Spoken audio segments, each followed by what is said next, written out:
చంద్రంపాలెం పూర్వగుడి శ్రీ దుర్గాలమ్మ ఆలయంలో ఆషాఢ సారె మహోత్సవం.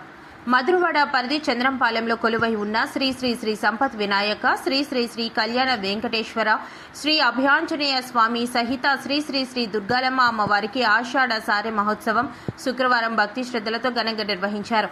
ఈ సందర్భంగా అమ్మవారిని ప్రత్యేక పుష్పాలంకరణతో సుందరంగా అలంకరించి వేద మంత్రోచ్చరణల నడుమ ప్రత్యేక పూజలు, అర్చనలు నిర్వహించారు.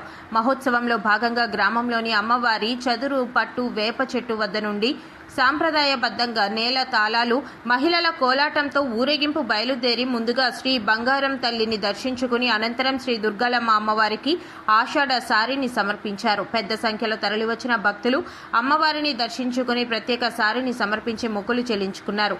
ఆలయ ధర్మకర్త పిల్ల పాపారావు మాట్లాడుతూ గ్రామంలో ప్రతి ఏడాది సాంప్రదాయంగా ఊరేగింపుతో అమ్మవారికి ఆషాఢ సారిని సమర్పించడం ఆనవాయితీగా కొనసాగుతోందని, ఈ సంవత్సరం అధిక సంఖ్యలో భక్తులు పాల్గొనడం ఆనందదాయకమని పేర్కొన్నారు. అనంతరం సుమారు 2000 మంది భక్తులకు అన్న సంతర్పణ నిర్వహించారు. కార్యక్రమంలో ఆలయ కమిటీ సభ్యులు, గ్రామ పెద్దలు, మహిళలు, గ్రామస్తులు, భక్తులు పెద్ద సంఖ్యలో పాల్గొని అమ్మవారి ఆశీస్సులు పొందారు.